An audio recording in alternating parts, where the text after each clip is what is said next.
Isang maganda, mapagpala, mapagbiyaya at makadiyos po na umaga sa bawat isa. Maraming salamat sa inyo. Merry Christmas. God bless us all.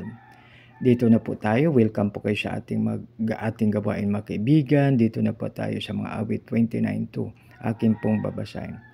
Purihin ang kanyang maluwalhating pangalan.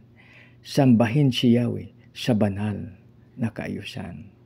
Purihin nawa ang Diyos sa pagbasa ng kanyang salita. Tayo manalangin. Panginoon, maraming salamat po yung salita. Lord, maraming salamat sa iyong kagandang loob sa bawat isa sa amin. Maraming salamat sa pagbantay mo sa amin kagabi na ikaw ay hindi naiidlip at hindi natutulog, O Lord. Maraming salamat. Sa aming dakilang Ama, ang Diyos na Abam, isa katakob, dinadalayan po namin ito sa matamis na pangalan ng iyong anak na si Jesus na aming Panginoon at tagapagligtas. Lahat po ay magsabi ng Amen. Dito po mga kaibigan, mas maganda kung simulan natin sa 1. Purihin ninyo si Yahweh, mga lilikha sa kalangitan. Kilalanin ang kanyang lakas at kanyang kaluwalhatian. Purihin ang kanyang maluwalhating pangalan. Sambahin si Yahweh sa banal na kaayusan. Mga kaibigan, walang ibang sa ating prayer nakasabi doon na in the name of Jesus. Tapos pag magpalayas tayo ng pwersa ng kadiliman, in the name of Jesus. Tapos magpalayas po tayo ng sakit sa pangalan ni Jesus.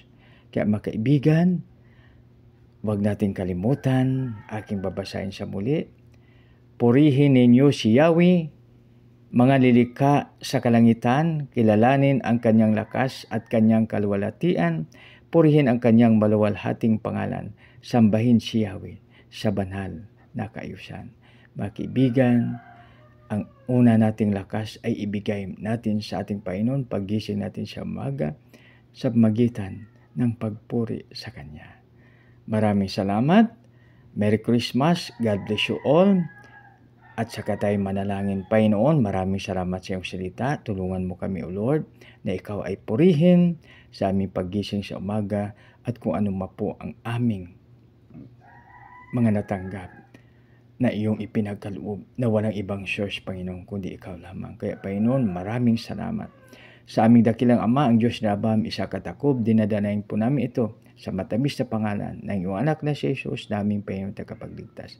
Lahat po ay magsabi ng Amen. God bless us all.